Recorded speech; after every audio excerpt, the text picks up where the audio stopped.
কি ফুটফুটে মেয়ে হয়েছে গো। দেখো দেখো বৌদি। হ্যাঁ, কি মিষ্টি দেখতে। সত্যি একদম মায়ের মুখ বসানো। অবশ্য বাবার মুখ পেলে সুখী হতো। রাখো তো, এই যুগে আবার বাবার মুখ আর মায়ের মুখ। খুব মিষ্টি হয়েছে। বড় হয়ে দেখো খুব সুন্দরী হবে। সাবধানে রেখো বৌদি। কি যে বলো না তুমি দিদি। এই বিল্টু, আয় দেখ। লজ্জায় পেছনে দাঁড়িয়ে আছিস কেন? আরে তুই তো একমাত্র মামা।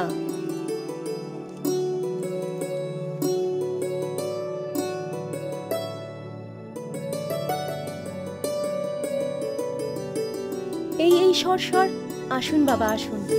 আমার কি সৌভাগ্য বাবা, আপনি যে আসতে পেরেছেন। কই দেখি আমার মেয়েকে আশীর্বাদ করার জন্য। আশীর্বাদ করি, ভাগ্যবতী হ তুই। মেয়ে তো দেখছি রূপে গুণে সাক্ষাৎ মা জগদ্ধাত্রী। বুঝলি, এক অদ্ভুত শক্তি একে সবার থেকে আলাদা করে রাখবে। হ্যাঁ, ভবিষ্যতে এই শক্তি একে অনেক বিপদেও কিন্তু ফেলতে পারে। খুব সাবধানে রাখিস মেয়েকে। তবে তবে আমি বলছি, ও নিজেই নিজেকে বিপদের থেকে মুক্ত করবে। তোদের কোনো চিন্তা নেই।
ছাড়ো না, লাগছে তো। কি করছো মাম্মা? ছাড়ো না প্লিজ, ছাড়ো না, লাগছে। প্লিজ ছাড়ো না মা।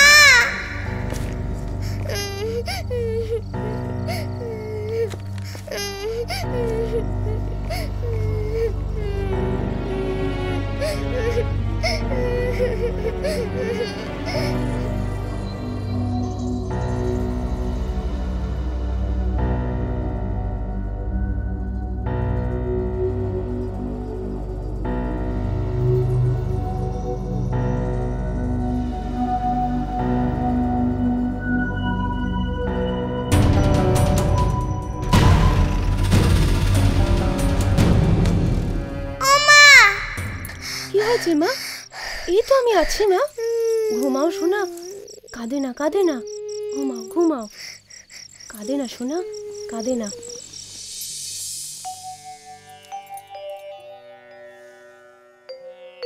আয় আয়, এদিকে আয়।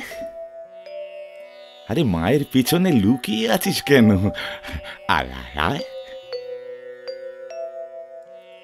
যা যা না মা, ভয় পাচ্ছিস কেন? যা, আমি তো আছি, যা না। শোন, আমার একটা কথা মনে রেখে দে, কখনো কারোর চোখের দিকে তাকিয়ে কথা বলবি না, বুঝলি? শোন, বড় হচ্ছিস তো, একটু সাবধানে চলিস, আর কোনো কিছুতেই কখনো ভেঙে পড়িস না।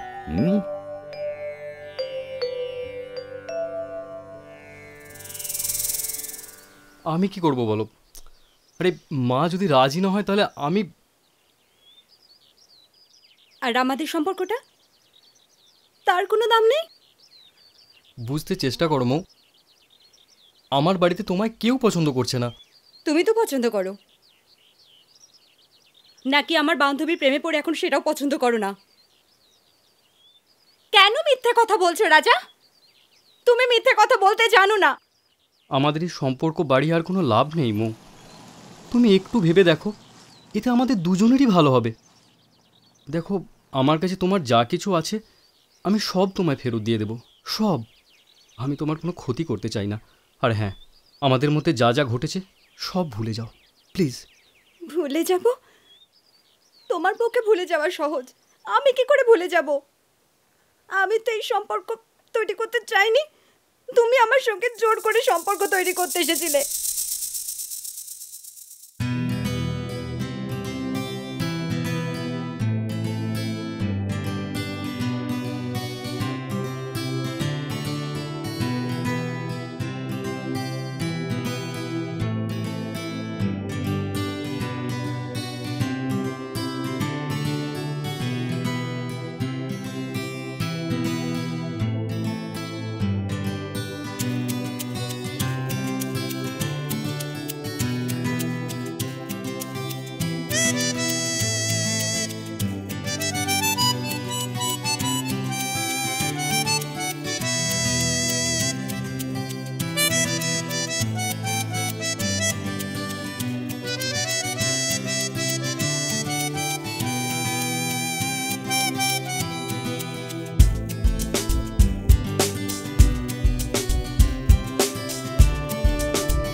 তুমি আজকে আমাদের এই সম্পর্কটা অস্বীকার করছো?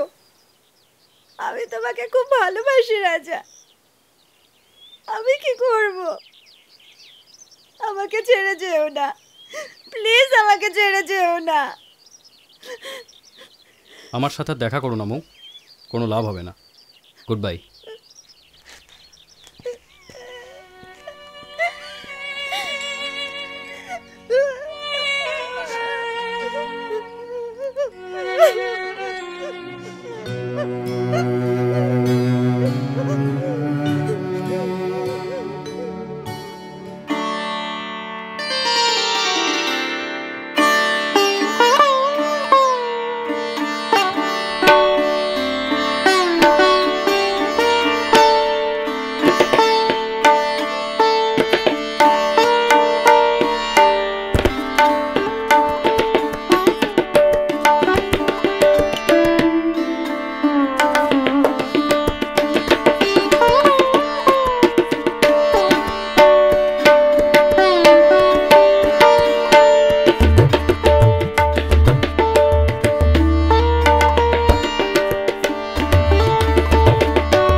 পৃথিবীটা উচ্ছন্নে গেছে রে, বুঝলি?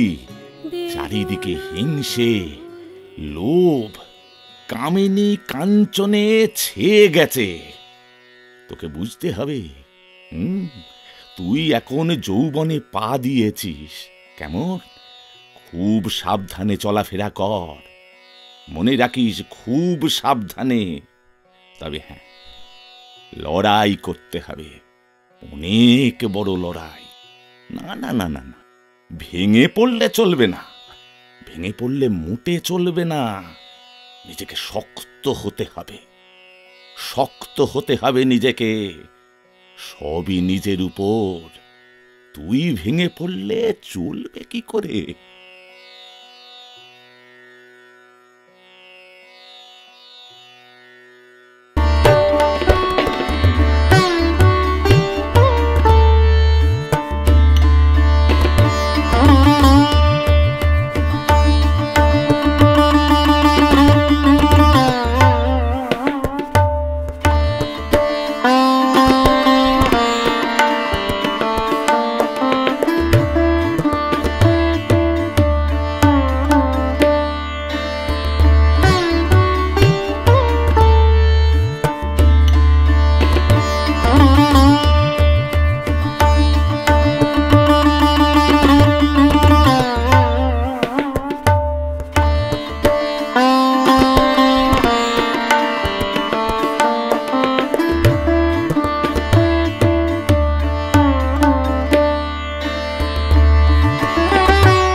এই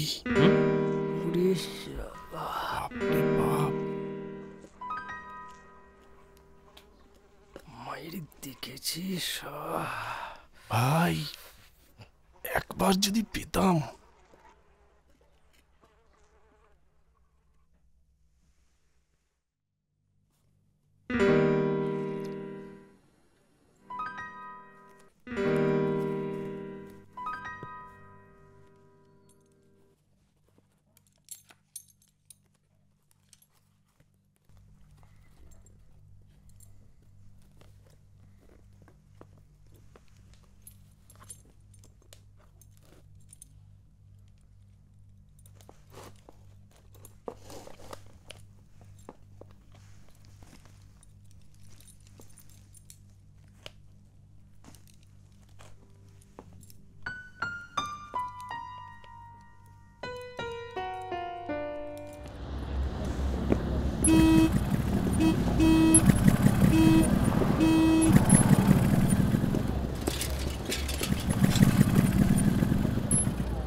উফ, আর পারি না। একবার যদি পেতাম রে মামা, রস যেন ফেটে ফেটে বেরোচ্ছে, ভেবে ভেবেই কেটে গেল। তাও বা শালা ওই বাথরুমে।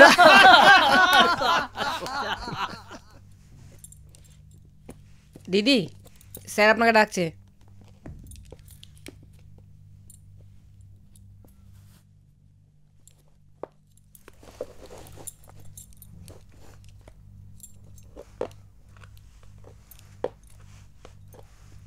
আসবো স্যার। আসুন। আচ্ছা, আপনাকে একটা কথা কতবার বলবো বলুন তো? কোম্পানি যে নতুন প্রপোজালটা সাবমিট করেছিল সেটা কোথায়? আপনাকে 7 দিন ধরে কিন্তু আমি একই কথা বলে যাচ্ছি। আর আপনারা কি করেন, কি কাজ করেন? লাঞ্চের সময় খাবারটা তো ঠিক খান, 5টার সময় ঠিক অফিস থেকে বেরিয়ে যান। হোপলেস, কোনো সিনসিয়ারিটি নেই, কোনো অনেস্টি নেই। আশ্চর্য। আমি এক্ষুনি দিয়ে যাচ্ছি। হ্যাঁ যান, এতদিনে টনক নড়ল, যত সব। হ্যাঁ, 1 সেকেন্ড। ঠিক আছে, আপনি এখন যান। দেখুন, আপনাকে কাজে নিয়েছি আপনার তো মুখ দেখে নয়, অনেক যোগ্য ক্যান্ডিডেট, অনেক সুপারিশ, এই সমস্ত কিছু বাদ দিয়ে তবে আপনাকে নিয়েছি। মানে ঠিক আছে, কিন্তু কাজটা তো মন দিয়ে করতে হবে। বসুন বসুন বসুন বসুন, একটু মন দিয়ে কাজটা করুন। সারাদিন মনটা কোথায় থাকে?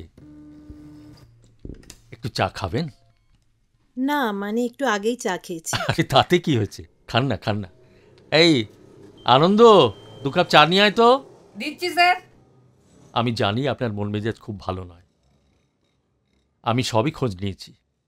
আচ্ছা, আপনার হাজব্যান্ডের বিজনেসটা খুব একটা ভালো যাচ্ছে না, তাই তো? মানে ওই চলছে। সেই জন্যেই তো বলছি আপনি একটু কাজে মন দিন, একটু বেশি সময় অফিসে স্পেন্ড করুন। দেখুন, আমি অনেক সুপারিশ, অনেক কিছু চাপে কিন্তু আপনাকে নিয়েছি। আমার উপর প্রচণ্ড চাপ আছে, মানে আমার ওপরের বস, সে কিন্তু আপনাকে তাড়াবার জন্য একেবারে ব্যস্ত।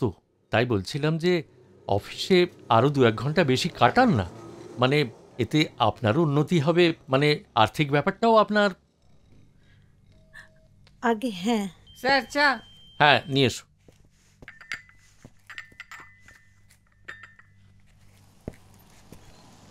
বলছিলাম যে অফিসের কাজের পরে যদি এক্সট্রা 2-1 ঘন্টা কাজ করেন, তাতে আপনারও সুবিধে, মানে আপনারও উন্নতি হবে, আর এদিকে আমাদের অফিসেরও সুবিধে হবে। আমি তো সব কাজ শেষ করেই তারপর বাড়িতে যাই স্যার। আর তাছাড়া সেরকম আর্জেন্ট কোনো ডেলিভারি না থাকলে আমি পরের দিন ঠিক সময় সেই কাজটা শেষ করি।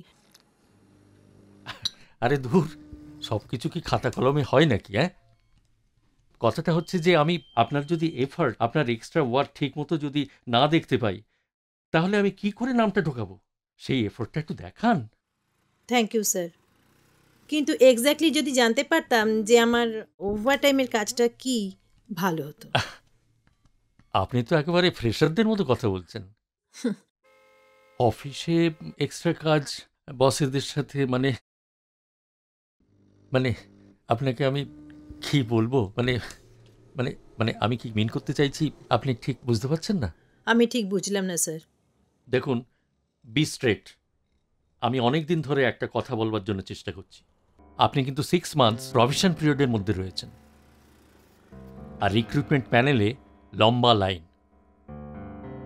সুতরাং আমার মনে হয় আপনার জবটা সেফ রাখার জন্যে আপনাকে যথেষ্ট সচেতন হতে হবে। অ্যাটলিস্ট নিজের সংসারের দিকে তাকিয়েই। আমি সেই জন্যই বলছি যে চাকরিটা টিকিয়ে রাখার জন্য আমার সাথে একটু টাইম স্পেন্ড করেন। এই একটু ঘুরতে যাওয়া, মানে বুঝতেই তো পাচ্ছেন, মানে অ্যাকচুয়ালি হচ্ছে গিভ অ্যান্ড টেক পলিসি। দেখুন, কারুর কোনো ফায়দা না থাকলে এ দুনিয়াতে কারুর উপকার কেউ করে না। আমি যেমন আপনাকে দেখছি, আপনাকেও ঠিক আমাকেও সেই রকমই দেখতে হবে।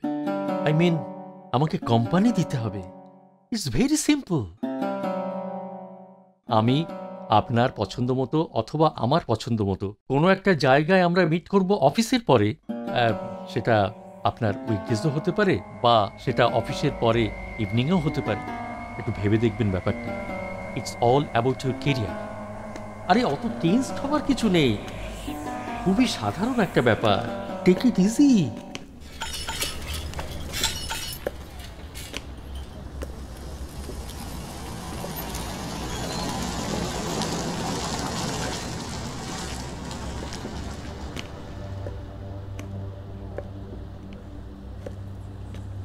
ভাই আবার কবে যে পাবো জিনিসটা সলিড রে। ঠিক ঠিক বল সেটা, কতদিন দেখি কাটবে। যাই হেভি দেখতে মামা, দেখতে মাইরি ফাটাফাটি।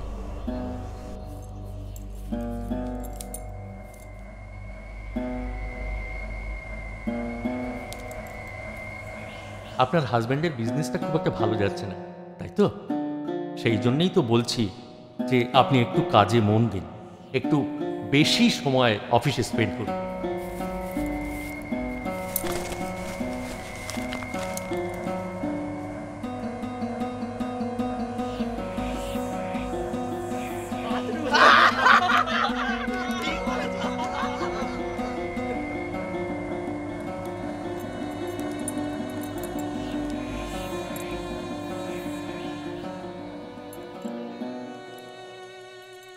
আমি সেই জন্যই বলছি যে চাকরিটা টিকিয়ে রাখার জন্য আমার সাথে একটু টাইম স্পেন্ড করেন। দেখুন, কারুর কোনো ফায়দা না থাকলে এ দুনিয়াতে কারুর উপকার কেউ করে না। আমি যেমন আপনাকে দেখছি, আপনাকেও ঠিক আমাকেও সেই রকমই দেখতে হবে।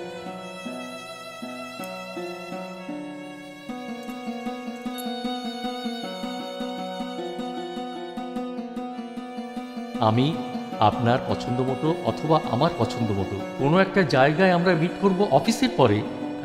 সেটা আপনার উইকডেজও হতে পারে, বা সেটা অফিসের পরে ইভিনিংয়েও হতে পারে।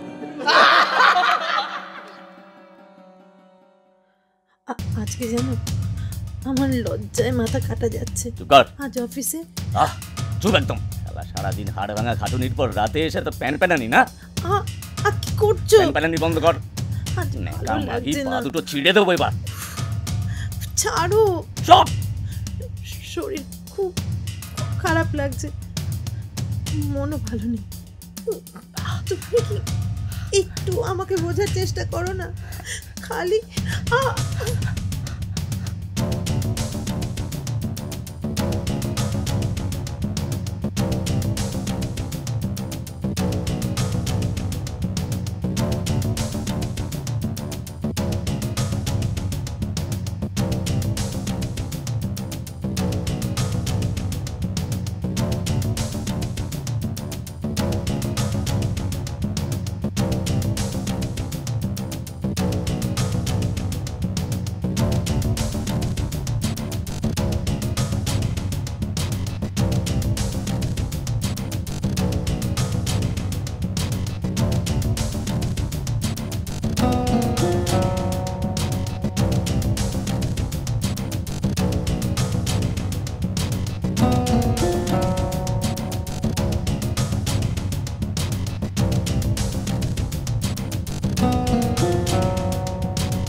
আয় বস।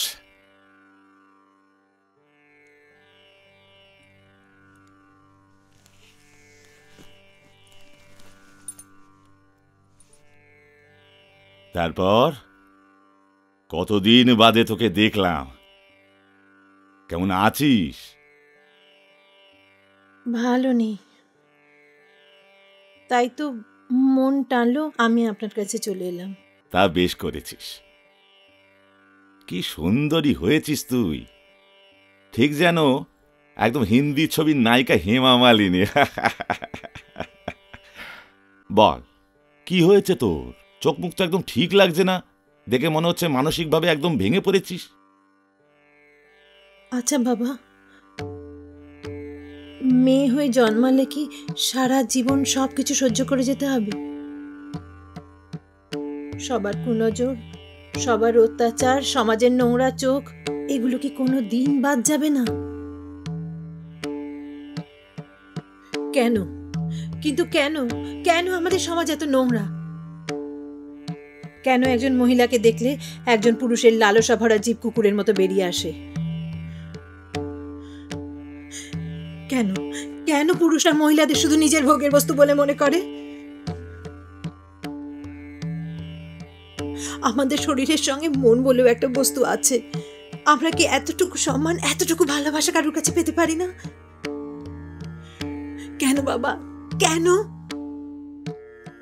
কি ব্যাপার বলতো, কি হয়েছে তোর? যেখানে যেদিকে যাই সেখানেই দেখি এই সমস্ত কুকুরের দল ঘুরে বেড়াচ্ছে, আর ওদের চোখগুলো চকচক করছে লোভে, আর আমাদের শরীরটাকে ভোগ করার জন্য টস টস করে জিভ দিয়ে জল পড়ছে। চারপাশে আর কোনো মানুষ দেখি না, মানুষ আর কুকুরে কোনো প্রভেদ নেই। সুযোগের অপেক্ষায় সবাই বসে আছে, কারো চোখে সেই নির্লোভ স্বচ্ছ দৃষ্টি দেখতে পেলাম না। এর আগেও তোর অনেক সমস্যা নিয়ে তোর মা তোকে আমার কাছে নিয়ে এসেছিল। তখন মনে পড়ে আমি তোকে বলেছিলাম, কথা বলার সময় কারো চোখের দিকে তাকিয়ে তুই কথা বলবি না, তাহলেই তোর আর কোনো চিন্তা থাকবে না। তবে কি জানিস তো, তোর মধ্যে এক অলৌকিক শক্তি রয়েছে। আমাদের সাধনায় এই শক্তির আরাধনা করা হয়। এই শক্তি অর্জন করার জন্য কত বড় বড় সাধক তাদের সারাটা জীবন উৎসর্গ করে দিয়েছে। আমি তোকে তোর ছেলেবেলা থেকেই বুঝেছি যে তোর মধ্যে এক অলৌকিক শক্তি রয়েছে। এ যেন পৃথিবীর শ্রেষ্ঠ শক্তি, আর তুই তা অকল্পনীয়ভাবে বহন করে চলেছিস। এ শক্তি কেউ পেলে তার জীবন সার্থক হয়ে উঠবে, তার সাধনা সার্থক হবে, সে হবে সর্বশক্তিমান। তাই বলছি, আগামীকাল অমাবস্যার রাতে আমার মন্দিরে চলে আয়। স্নান করে শুদ্ধ বসনে ওলা চুলে আসবি। সেই রাতে আমাদের মিলনের ফলে ঘটবে এক অলৌকিক ঘটনা। তোর ভেতরের সব শক্তি আমার মধ্যে প্রবাহিত হবে। আমি হব পৃথিবীর অন্যতম শক্তিমান সাধক, আর তুই তুই সব জ্বালা যন্ত্রণা থেকে মুক্তি পাবি। আর আমি অর্জন করব সেই মহান শক্তি যা আজও অসংখ্য সাধক তাদের কঠোর সাধনার মধ্য দিয়ে খুঁজে বেড়াচ্ছে।